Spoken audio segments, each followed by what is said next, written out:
Sentire Media. Welcome to the Stop Italian Sounding podcast, uncovering authentic Italian food. I'm your host, Robert Campana, and join me as we delve into the rich heritage of genuine Italian food, exploring its legends, history, and traditions. Through important tips and insightful interviews with industry professionals, you'll gain a deeper understanding of authentic Italian food. Welcome back, everyone, to the Stop Italian Sounding show, uncovering authentic Italian food. So for today's episode, we brought back the same guest that we had last week, which is Daniela Sfara, Italian private chef. I'm so glad to have her back because she's just as passionate, maybe even more passionate about Italian food than I am. But it always makes for a good conversation every time we speak. So Daniela, thank you so much for returning to the show. Thank you. Oh my God, are you kidding? Thank you. I think I mentioned to you, and actually we both did when we were talking last time, it feels like we've known each other for so long. And I got off the phone with you the other day and didn't even realize an hour and a half went by. So I know. Yes. Crazy. Yeah, crazy. Yes. Exactly. Yes. I feel like I've known you for a long time as well. So that's why I asked you to come back, and I'm glad you're here. Really. Thank you.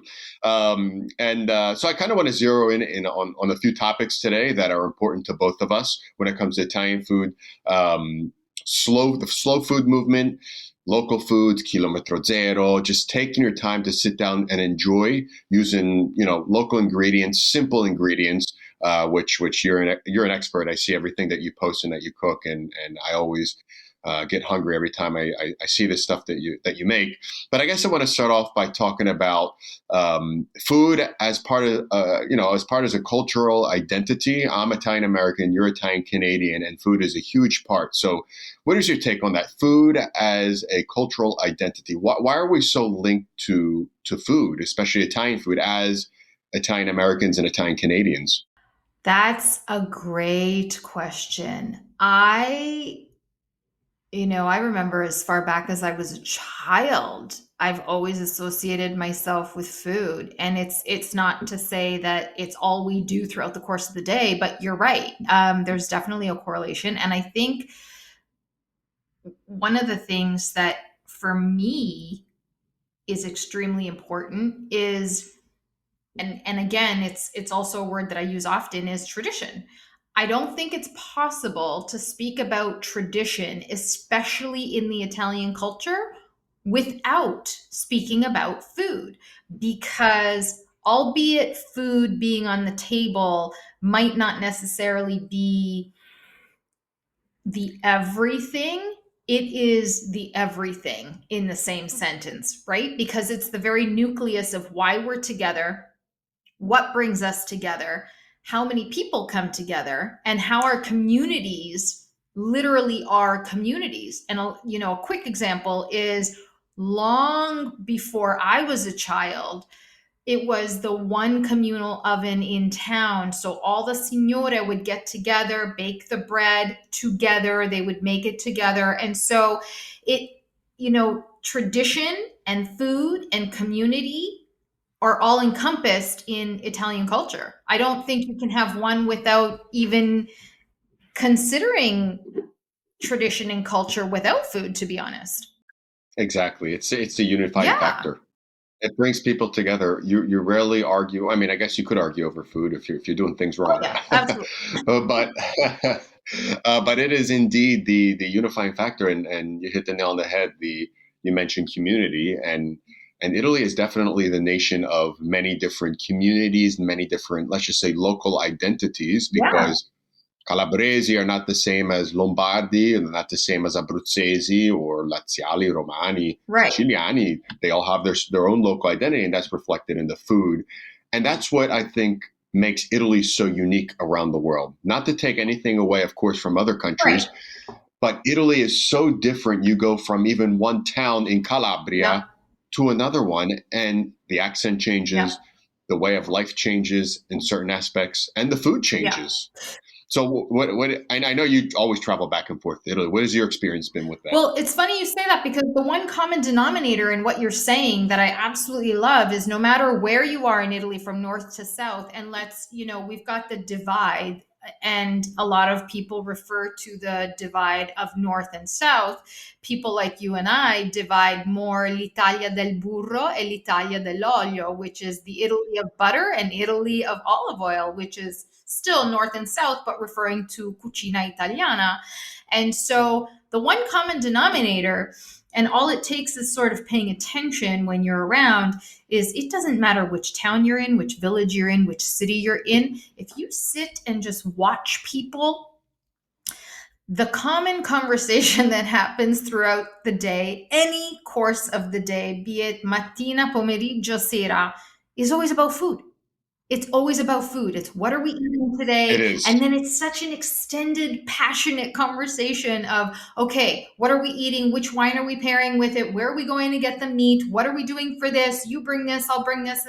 And so it's such a theatrical act and artistic form just to have a simple conversation of food. And so, food to us correlates with tradition, but and this is where I really feel, and I'm gonna sound like an ass a little bit when I say this, but I really feel for a lot of people that don't have this cultural background because they can't understand how beautiful and artistic and poetic it is. It is. It is. And you hit the nail on the head. You just said poetic and you used another word before, theatrical. It really is a theatrical act. Yeah. I mean, just observing people and preparing things together. And I think that's another key word is togetherness.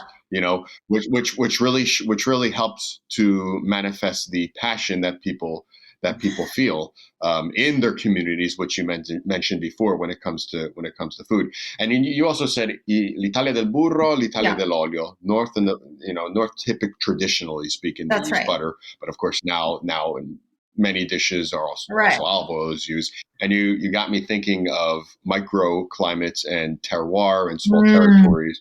And in the north, if you think of Lago di Garda, the fact that they actually are able to produce olive oil in the middle of Lago di Garda, because it's absolutely insane when you think of these microclimates, because nobody would ever think, wow, all the way in the north, yes, it's true in Liguria, that's the northern region, and they do produce olive oil as well.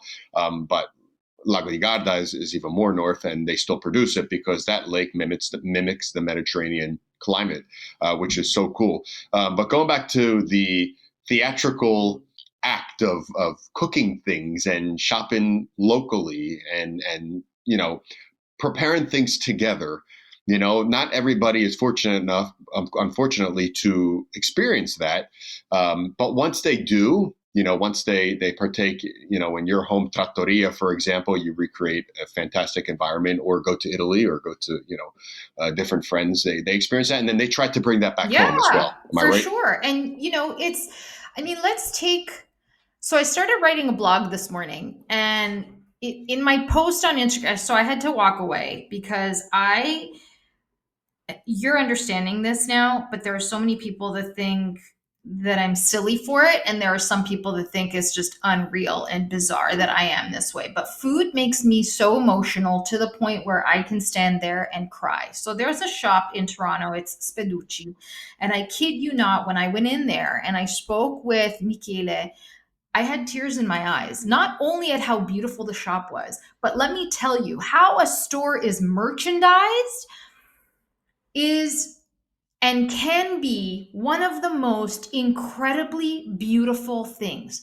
And then to someone like me or someone like you that's back and forth in Italy, that I'm now standing in front of prodotto in Italia, prodotto in Italia, prodotto in Italia, made in Italy, continuously aisle after aisle and row after row. And then you're turning them over to see where everything is made and where everything comes from. It's extraordinary to me. It's so beautiful to me. And so I started writing a blog this morning, going back to the insanity of me and who I am. And I started typing on, agriturismo and antipasto, and how antipasto itself, very much like what you and I are talking about, it's actually a culture. It almost has nothing to do with the food itself, but it's part of the culture. And I start typing, and then I Googled salumiere. Ma che cazzo fai lì alla finestra? Sorry, there's this squirrel on my terrace that I have literally fed peanuts to people to pluck out of my tomatoes, and he came back. Oh my God.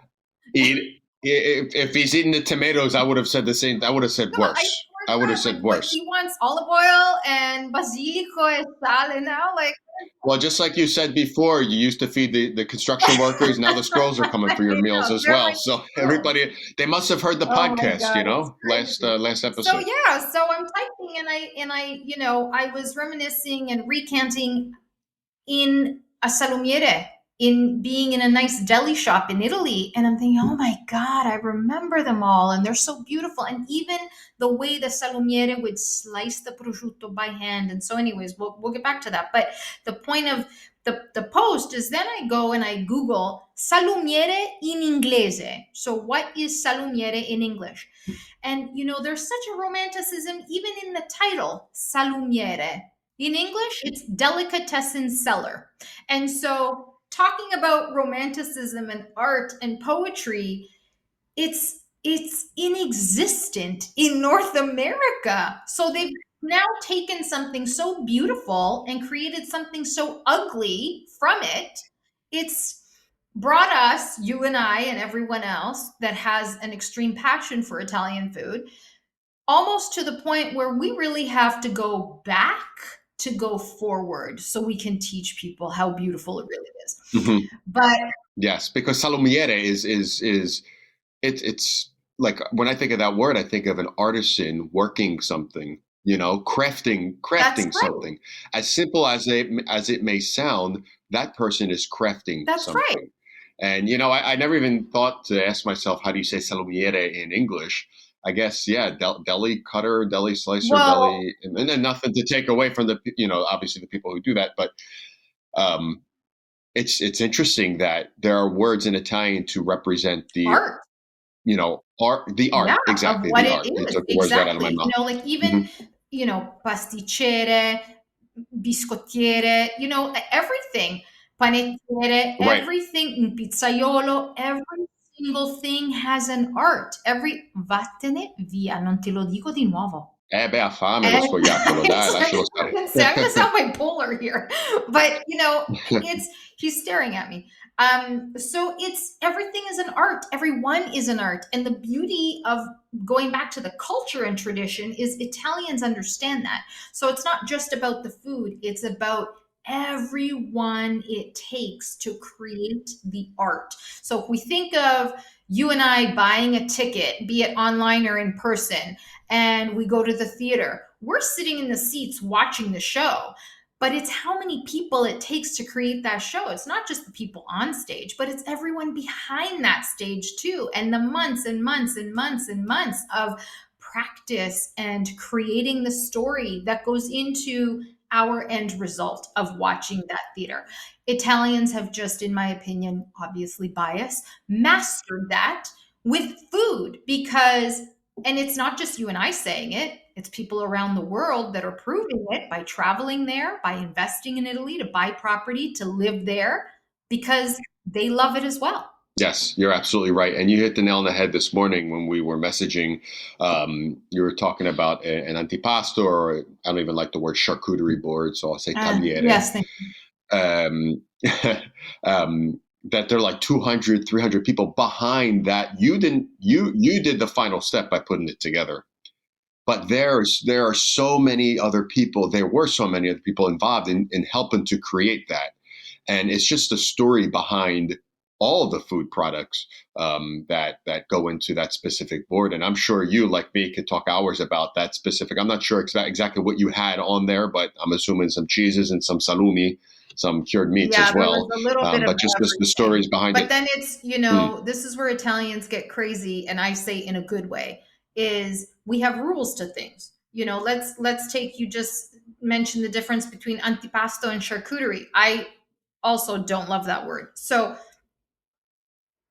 antipasto, I've seen some charcuteries that have things on there that make my brain shake so much.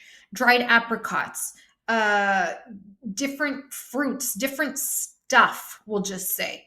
And, Too yeah, many many things. things that don't belong on a board, unless, of course, that is to your liking and you're not honoring food and you want it strictly for fun. Go at it, no problem.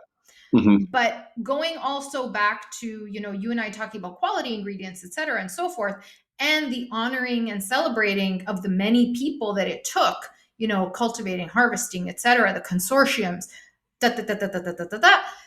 Italians respect that. And that's one of the reasons we sit at the table for so long. I had my table yesterday, we were sitting there. It was from 1:30 and my guest left at almost 7. Oh, wow. Exactly. And it wasn't That's very antipasto. Italian. Exactly. It is very Italian. And it was literally an antipasto da nord a sud with the items on the table, plus she's Nord Italiana, io Sud Italiana. So it was really a celebration of everything. And what a lot of people miss is, oh, we're doing charcuterie, be it it's trendy, be it whatever. We sat there yesterday and it was the conversation of food. It was the conversation of the making of the food. It was the celebration of everything. It was the toasts. It was how everything paired together. It was understanding the different ingredients and how everything paired well. And again, Italians having their rules, there are certain things that go with certain things. There's a reason we eat in season. There's a reason that we, pair things like a prosciutto with figs, and there's a reason that in the autumn, it would be more like I made yesterday a galette of pasta sfoglia with gorgonzola, pere, e cipolla di tropea. Ma che buona, che buona. Exactly. L'ho visto pure. We could have eaten just that with, then the other thing is the prosecco. It's not just a prosecco, it has to be an extra dry so that you're complementing the flavors of everything that's on the antipasto. You know, So what do you say to the people? I'm sorry to interrupt you. What do you say to the people that say it's just food? Like, chill out, it's just food. I get so fucking upset when people say it's just food. Like it makes me crazy to hear those words. And that's, I try not to get upset. I really don't, because I want to be the person that calmly explains to people, but I don't think that's in my blood. I really don't think it's in my I nature. think it all ties back to cultural Yes. identity. If you feel linked to a specific territory, which Italians feel linked to their own small territory more than, let's just say, the entire nation of Italy, that's just typical. If you feel linked to that, you're proud of what that place Absolutely. produces, whether it's food or whether it's Ferrari from Modena or whether it's something else from other regions. That you're proud of that. So if it's close to you, if you are close to that production, that becomes part of you, and then you are proud specifically of that. So it's just food is. I'll answer my own question when I hear comments like that. That means that people specifically aren't linked to anything. They don't have any sort of, let's just say, identity, or I shouldn't say they don't have an identity, but when it comes to local production, they haven't seen that artisanal Right. practice. And it's not of their fault, No, of for course. sure. But, I also say there's an opportunity to learn. And it's not just with what I do or what you do, but it's with anything. It's, we shouldn't be saying, well, I don't know. There's so many opportunities to learn. And I would think that with Italian food being, sincerely, again, not my words, but statistically, factually, the most adored food around the world, there's no reason not to want to learn the authentic Italian cuisine. So at least you're connecting so much more.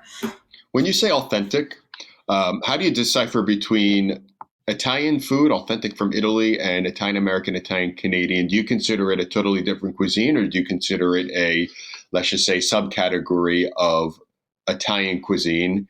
But first of all, I guess maybe we should take a step back and say and ask: does Italian cuisine or does Italian food even exist?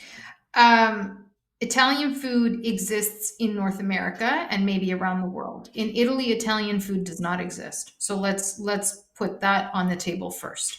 Italian food in Italy and I don't remember if you and I talked about this, is regional. It's cucina tipica regionale.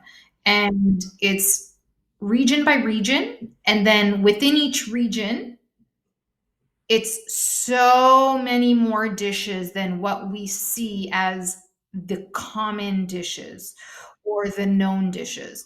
And so for me, authentic is not even necessarily American or Canadian Italian, because I can make an Italian dish, you can make an Italian dish. For me, it's connecting, making the dish properly as it's intended to be made. Now, there are traditional dishes and modern dishes, but here's here's the interesting thing. Unless you know what traditional dishes are, it's impossible to determine what a modern dish is. Right. You can't modernize them. That's Exactly. right. So with any conversation you have, as silly as it sounds, you almost have to go as reference to tradition, be it food, art, agriculture, anything.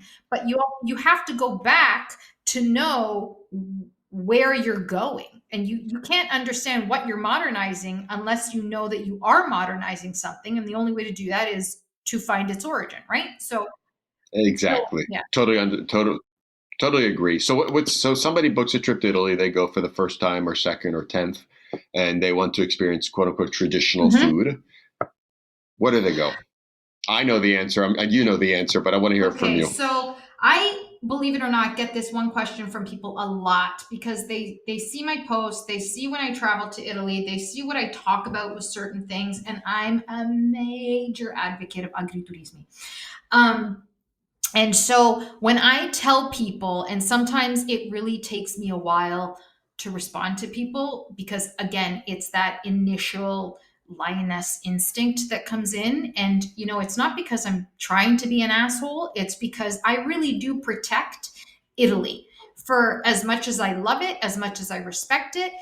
But also, there's a lot of things about traveling to Italy that a lot of tourists are not aware of. And when I say to people, and they reach out to me because it's, Danielle, can you recommend some places to go because I want to travel like a local? Okay. Well, what does that mean to you? Let's draw that line first, because if local is what you mean, then you're going to be in a town where English is definitely not spoken, and chances are you're going to need a vehicle because the buses don't go there. So, how local do you want to get when you're in Italy? Then I can answer you. But if you Exactly. tell me that, and then a lot of other factors come in. I'm not one to answer a question, but I answer questions with questions because Exactly. there's one word. You're pulling back the layers of the Yeah, onion. exactly. Because there's one word in the Italian language that really encompasses everything, and that is dipende. Non c'è mai una risposta. There's never an answer without the word dipende. Ma nonna, how much flour did you put? Dipende. How many people are you? Dipende. So everything refers to dipende. And so if you don't want to rent a car and you're in a bus, I can't help you. Talk to somebody else, because local to me means local. And, so to your point, where I send them is I have to now go between the local and the tourist. And so I give them tips on what to find, where to go, etc. Because in a lot of cities, there still are some restaurants that, albeit have now been beautifully advertised through tourism over the many years, they still sell a really good product. And they used to be the local place. And they just happen to be in a downtown area that is now so commercial with tourism. So they've modified as well, but it's a tricky one because I think there really is very little of the in between. I got to be honest. It's either you're traveling like a tourist or you're traveling like a local. Right, exactly. Because if you're there the first time and A, you don't speak the language, B, you don't know what to do, you're going to, of course, go to places where you feel comfortable, which makes sense from that point of view. So let's talk a second about agriturismo, something I love, something you love. Many people love it. Some people don't know what it is. what is an agriturismo, um, and what type of experiences can you have in an agriturismo? Agriturismo is essentially a working farm. And an agriturismo encompasses a lot of different things. So if you're talking about freshness in food, authentic ingredients, authenticity in dishes, tradition in dishes, uh, that's where you go. It's as rural as you will get in terms of traveling. Some of them are agriturismi that have just food, and some of them have also a B&B attached, and so you can stay there. Most often an agriturismo, so if you can compare to, let's say, a city like Toronto or a downtown core of New York, you're not going to have a farm right in the middle of the city. It's not definitely not going to be hundreds of acres. So they're usually mountainside, cliffside, beautiful up in periferia, and so there's lots of space, there's lots of animals. And so to give you a breakdown of what the agriturismo is and what you can expect when you are at the table at an agriturismo, the cheese is made from the animals that they have on their farm. The meat, the prosciutto, the salumi, the capicollo, etc., is also from theirs. The wine is made from them. And so there's also another term that goes into speaking agriturismi, which is zero chilometri, which is also a very specific um,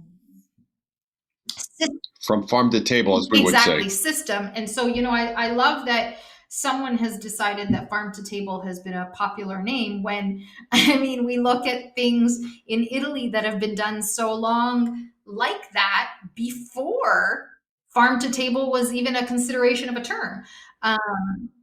Meal prep, another one, but that's fine. So, um, So, you make me think. You say they've been doing it for so long. I mean, people like my grandparents' age, my nonni, or people even before that have understood the concept of kilometro zero, and from farm to table.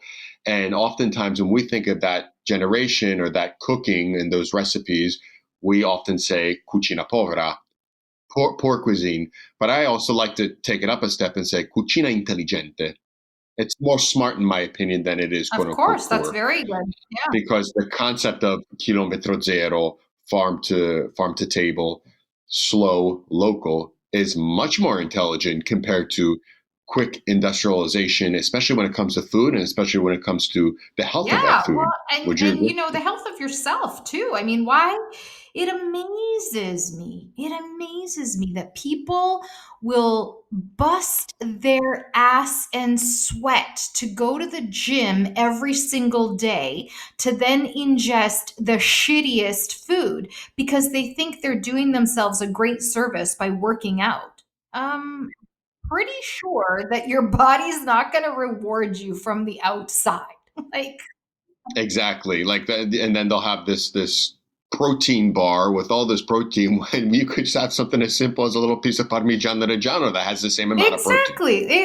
It's mind blowing to me. But what's even more mind blowing is that people will always have that conversation until, and you know exactly what I'm saying, until they go to Italy, experience it, and then come back and it's, oh, no, no, no, we have to change our lives because we've been doing this wrong for 92 years. So it's, I'm very thrilled that there is such an appreciation to what Italians do. I really am. I'm thrilled that there are people across Canada and the US, like you and I, and so many others, that actually try their best, our best, to push this because we are that liaise and we give people that visual experience of what Italy really is. And, but even going into agriturismo, even that has some modernizations. There's an agriturismo that I love going to, and it's amazing because I'm pretty much family there. And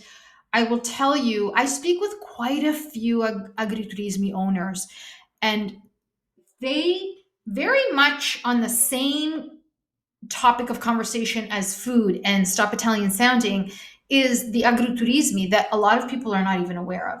And so there's a lot of Canadians, Americans, people from around the world, everywhere else that are buying agriturismi, investing in Italy. Fabulous. Thank you. Love it.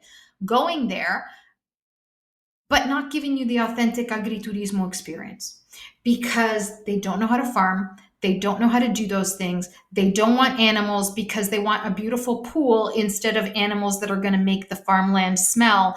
And so now it's a hybrid.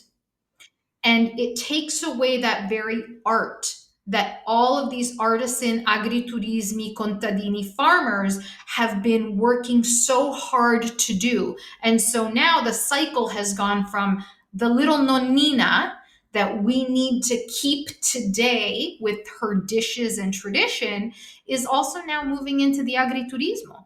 And so we have to keep those authentic as well, because the truth of the matter is a lot of travelers, and for those listening, I'm sorry, but it is true.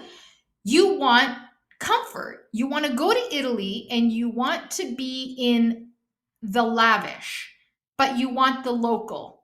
And I'd hate to tell you, the two do not go in the same sentence and they just don't exist.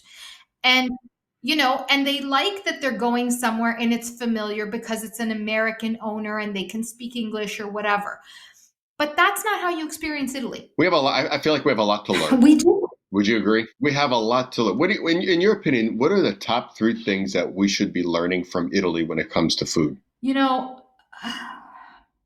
I think I will always push for tradition, and tradition doesn't necessarily mean doing things the old school way. I'm not sitting there saying you have to hunt your back over and make pasta for 9 hours, but at least take an appreciation to learn the simple methods and learn to do things authentically. So, one of the things I teach is intuitive cooking. And the reason I teach intuitive cooking, and I had this conversation with my friend that was over yesterday, we were on 2 different sides of the conversation. She was saying to me ingredients. And once you have a base for ingredients, and my answer was every time she mentioned something was a hell no. You have to learn the basics intuitively.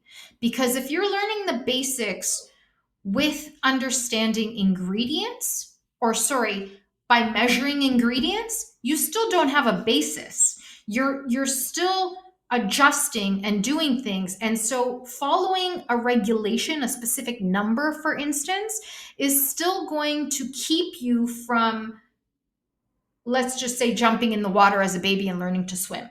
So when you learn intuitively from the get-go, now you're learning sensory cooking. And so that is what I would love, love, love for everyone to learn in terms of learning Italian food. Because Can that be taught? Sensory cooking? Can that be taught? That intuitive way of sensing how to cook? yes, it can be taught. It can be. It has to be taught to someone who, and we talked about this on your last podcast, can you teach someone something? The answer is yes, if they want to learn. And I think we are fortunate to be of Italian culture because, again, it being the most loved cuisine around the world, who wouldn't want to learn that way of cooking Italian? Who wouldn't want to whip up a beautiful Italian dish in an impromptu moment?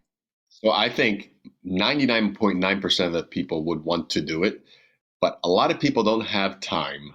And it goes back to our slow conversation, our slow food conversation. It goes back to that. Do people have time? Well, I think, the conversation of time is definitely going to be different in everyone's situation because everyone's circumstance is different. Someone's going to be married with 20 kids. They might think they don't have time. Well, in that certain circumstance, involve the kids. There's going to be someone that works 95 hours a day. There's always a way around it. I get people, there's always, and it's an allocation of time. It's a management of time. I don't believe for a single second that somebody does not have time.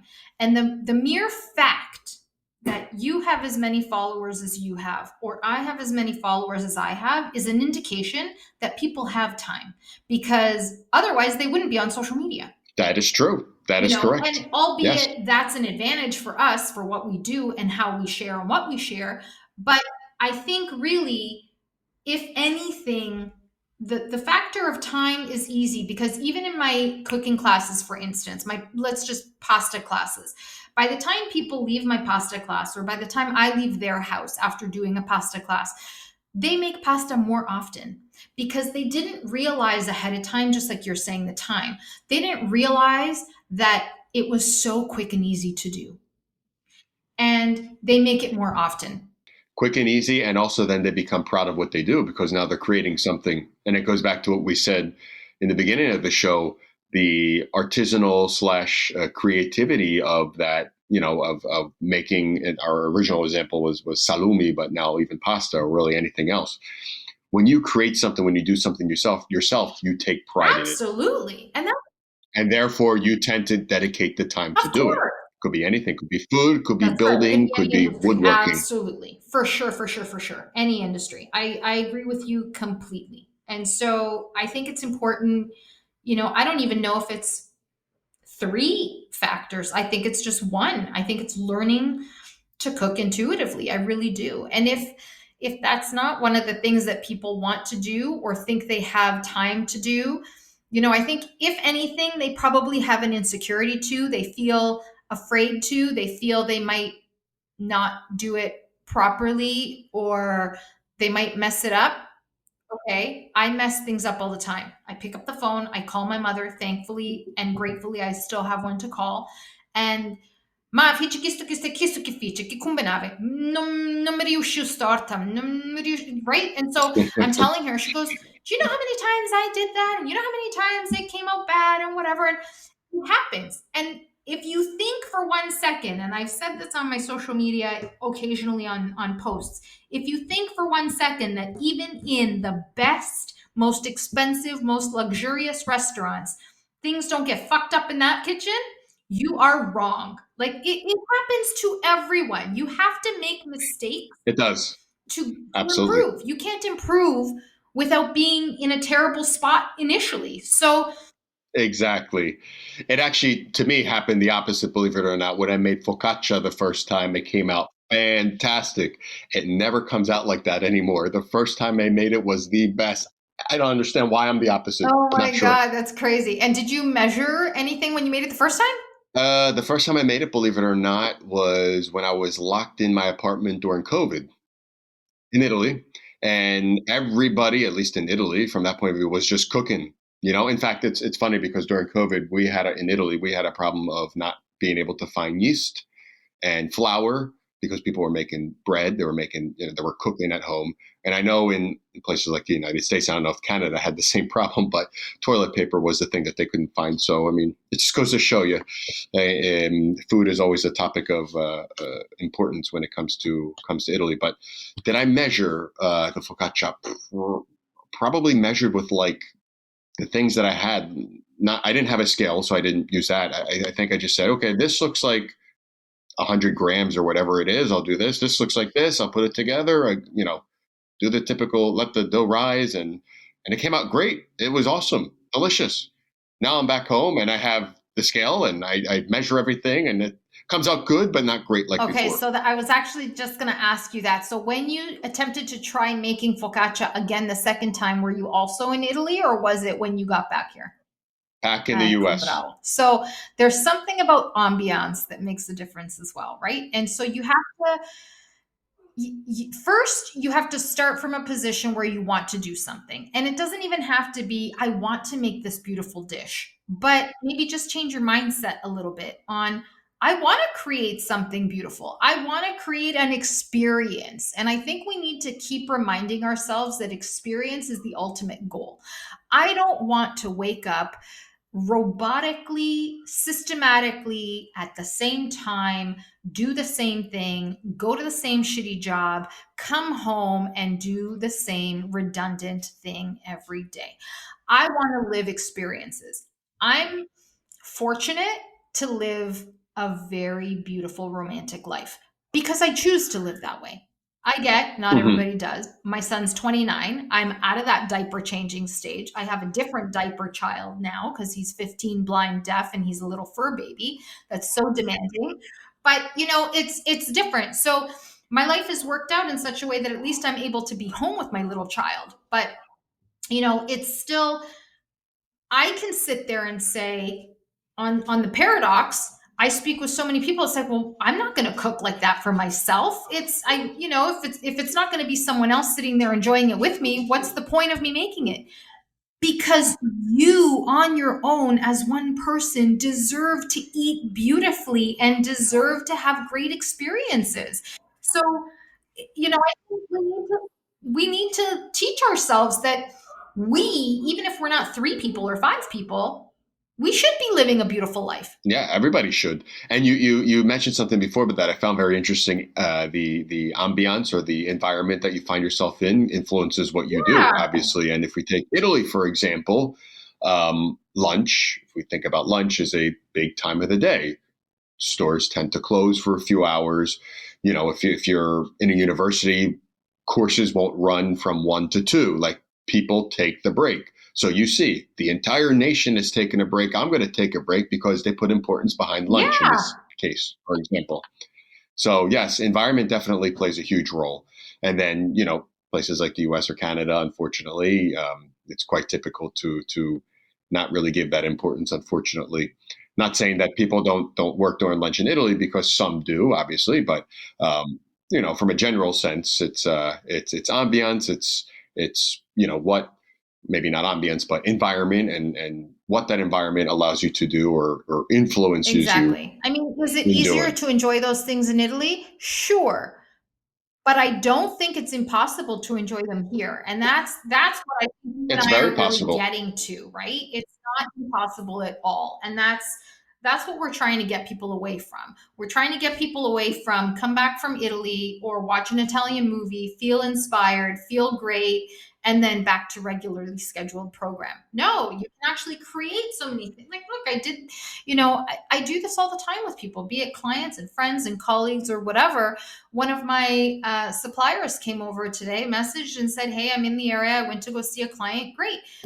He said, "I'm coming over for coffee." Okay. By the time he got here, I had espresso on the table with the sambuca da grappa, I biscotti, eccetera, eccetera, cioccolatini. It's an experience. It's, Hmm. the conversation. It's the convivialità. Had nothing to do with the cookies or the chocolates or the espresso itself. It's the act of. And Yeah, convivialita, exactly, and that's actually one of the pillars of the Mediterranean diet. Maybe that could be another episode to talk about the Mediterranean yeah, diet. except I won't Convivialita use the is word diet, but yeah. fundamental. Diet in the Greek sense, diet meaning lifestyle. That's Lifestyle, how I yes, intend it. exactly. And I always refer Yes, to it as yes, a the Mediterranean lifestyle. lifestyle.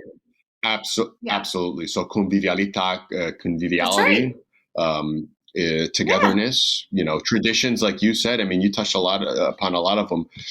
Physical exercise we didn't talk about, but that's a big one as well. All plays an entire role to support the consumption of food, and it's extremely important. But yes, and the slow food. I mean, you're very familiar with the slow food movement. Um, is obviously born to counter the fast food movement that was born in the United States. you damn American. Is Yes, yes. Unfortunately, yes. I don't take credit for that, though. I don't want to take credit for it.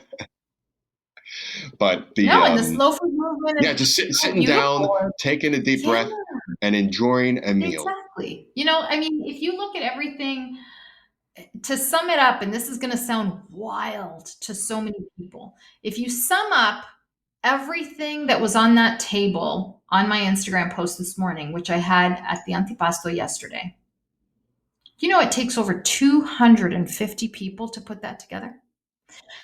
Crazy, You know, crazy. When you text me that I'm like, I never thought of it yeah, like that. and that's the difference between passionate people about food and culture, and I say that because it's not just Italians, but That's the difference between people that are passionate about food and culture and tradition and people that just eat for eating, or, albeit, yes, they're eating to enjoy, to have a party, to be together, to have a gathering, but they're not understanding the food side of things. And it's not even about the food being the car, the drive, the tool, but the food being what it actually represents. And, I keep pushing the word culture and experience in everything because that's what it is. I mean, we look at culture, holy shit, look at the culture of Italians, for example. You wake up in the morning, you make your espresso. But then before you go to work, you go to the bar to have another espresso. Part of the culture. It's not because you need one, because there's 10,000 other espressos to come during the day at the office, but it's part of the culture. And so, they'll go out, they go do the shopping every single day instead of the once a week or twice a month haul the way North Americans do. It's beautiful. They get dressed, they're wearing, their beautiful outfits, they go shopping to the market. It's the individual shopping, to the caseificio, to the panificio, to all the little independent shops to pick up everything they need for the day. And then it also becomes an interpersonal Right. rapport that they establish with the salumiere That's right. or Exactly. It's, yeah, whatever it may Rosina, be. how are you, et cetera, and so forth. And one of the episodes that I did with my collaboration with Conestoga was going to different shops and such. And I have beautiful relationships with a lot of the shops that I go to.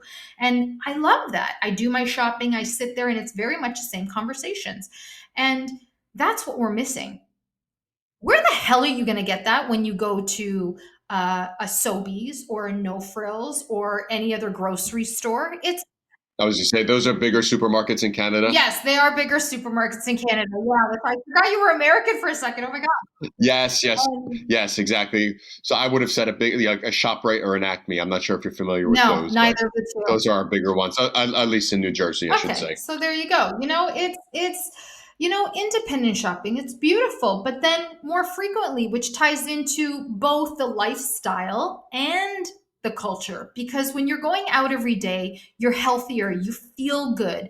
I mean, I don't want to sound like an arrogant, I won't say it, but there's a reason Italy, and albeit one area, is considered a blue zone. We are an extremely healthy culture and nation.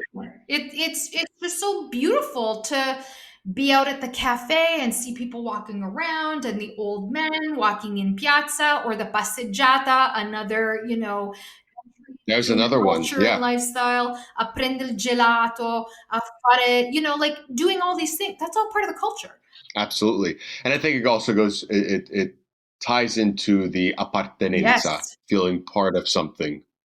And I think that goes back to my original question when we started the show, when I asked you about, let's just say, the food cultural identity of an Italian American or Italian Canadian, and it all goes to feeling part of something, feeling part of a culture, feeling part of a specific, having a specific identity. But something good. Of course, good. Yes. Yeah.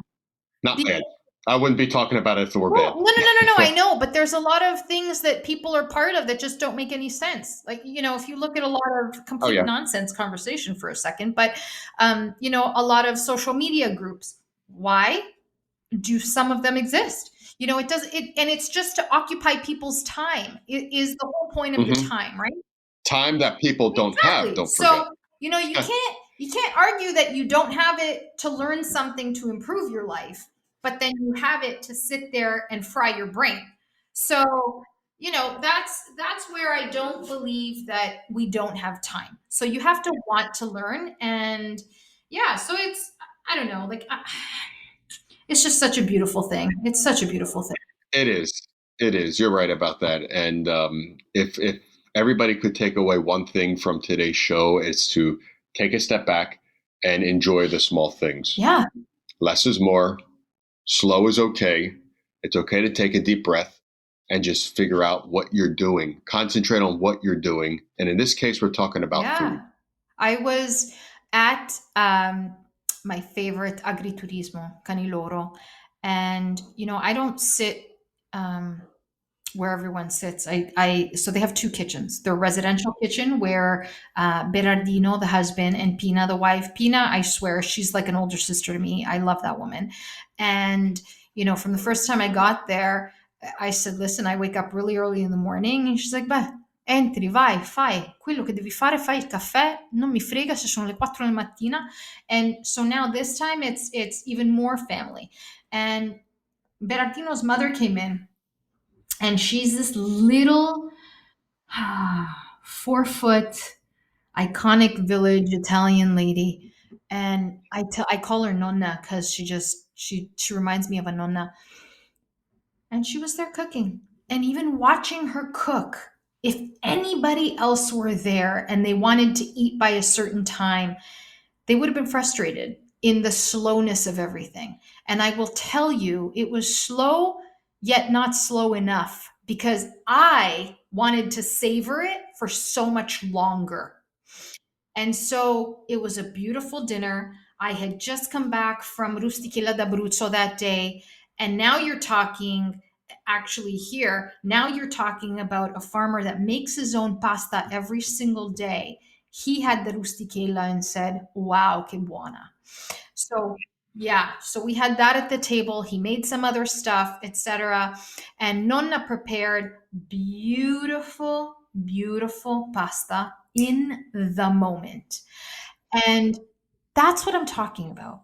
The, Mi viene l'acquolina in bocca. it's, the same amount of time that it takes somebody to come home, complain about their day at work, run around to clean up after the kids or whatever. You could have prepared a beautiful meal, everyone together. It doesn't have to be stressful. It can be such a beautiful experience. The music is on, everyone does their thing, everyone's having a great conversation. I would definitely be having a glass of wine. And and then you sit at the table and that beauty continues, because you're not starting your experience when you're at the table. You're starting it from the morning when you've thought of what to make. The experience is just continuous. It's continuous. It is. It is continuous. Whenever I'm sitting down and having a meal, let's just say it's dinner, I'm thinking about what am I going to have for lunch the next day? Yeah. Breakfast is easy. What am I going to have for lunch? And when I'm sitting down having lunch, what am I going to? And I have to make sure that they go together like yin and yang. Like if I'm having a bowl of pasta for lunch, I'm not going to have the same bowl for Right. dinner. I'm going to have something else. If I have a primo for lunch, I'm going to have a secondo Yeah. for dinner, or vice versa. That's just how my Yeah, brain yeah, yeah. operates. But yes, it's always thinking about the next step when it comes It's to food. beautiful. So, I think that, which is the total opposite of slow. It's pretty quick, if you ask well, me. it is, What am I going but to do next? I'll tell you something. At least you have an appreciation for what you're eating and you're cooking yourself. And so Yeah, you are exactly. one person right there that has a very busy schedule. You're a prime example of someone that still chooses to cook at home. And I think that's Oh yeah, amazing. it's very important for me. So Very important for me. I prefer to eat at home. And in fact, I barely know any places to eat around where I live. I know a pizzeria two pizzerias that are really, really good. That I will definitely go back to. They have my stamp of approval, if you will. amazing. But that's basically it. In this immediate Yeah. area, there are a few other places farther away, an hour and a half Sure. away, which you're not just going to go on the fly. But yeah, I like to know what I eat, how it's cooked, what I Yeah. like, when and you're the same way as well. What do you But want everyone's anyway, takeaway to be today? what I want everybody's takeaway to be is to focus on the slowness of the beauty of slow Yeah. food, the beauty of taking a step back, understanding what you're eating, how you're preparing it, and most certainly to enjoy what you specifically make. It could be Mhm. anything. And guess what? It doesn't have to be Yeah. Italian food. It could be any creation, any creation. You made it, and sit down and enjoy it. Take the time to, if you have loved ones around, friends, family, just to make it an Yeah. experience. So that's what I want people to take away from today's That's show. beautiful. I agree with you absolutely. I would want people to start learning to make things more simply. I would like to see less gadgets on the counter, and I would like to see people doing things more intuitively and connecting their hands with ingredients more. Um, because when you learn that and when you master that, everything else becomes easier and a lot less stressful. And it's a way of simplifying your life. When you can simplify your kitchen and simplify your cooking, you simplify your life. You're right.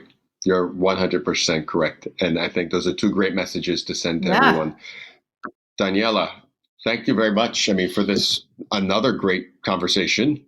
I look forward to talking about the Mediterranean diet next time. I know. Maybe we should talk about that Mediterranean lifestyle in Italy. Maybe. Yeah, maybe. like I'm pretty sure, I don't know, like I'm pretty sure that if we were to take a trip to Italy and, offer 10 people to join us or something, I mean, do you think anyone would join us? Oh, I think there would be plenty of people who would want to join. Absolutely. I mean, then they would get the local experience. The one that we may have.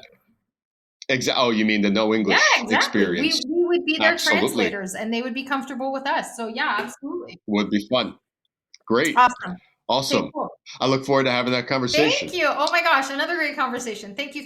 And now I'm really hungry. Oh, I know. Me too. Perfect. That means we did our job if we're suffering from our own hunger. Oh my gosh. Okay, well, I will talk to you soon. Un bacione again. Okay. Thank you so much for having me, and I'll talk to you soon. Have a great. All right. Talk to you later. Bye-bye. Thank you for joining me on this journey through the stories of authentic Italian cuisine. If you enjoyed today's episode, don't forget to subscribe to this podcast for more insights and interviews. Also, feel free to reach out with your thoughts or questions on our social media channels at Stop Italian Sounding or on our website, stopitasounding.com. Grazie a tutti e alla prossima. Sentire Media. Hey, podcast producers and show hosts. Do you want to join a podcast network that celebrates all things Italian? At Sentire Media, we understand the allure of Italy and its unique culture. Our devoted team of hosts and producers are all driven by their shared passion for Italy. And we work tirelessly to create the best lifestyle podcasts and content that will whisk you away to the very heart of Italy. With us, you can savor the mouth-watering flavors, get lost in the stories from the past, break down the cultural barriers, and truly immerse yourself in the vibrant traditions of this intoxicating country. If you have a great podcast idea or are already in production and would like to join Sentire Media, head over to sentiremedia.com. That's SENTIRE media.com and find out how to submit your show.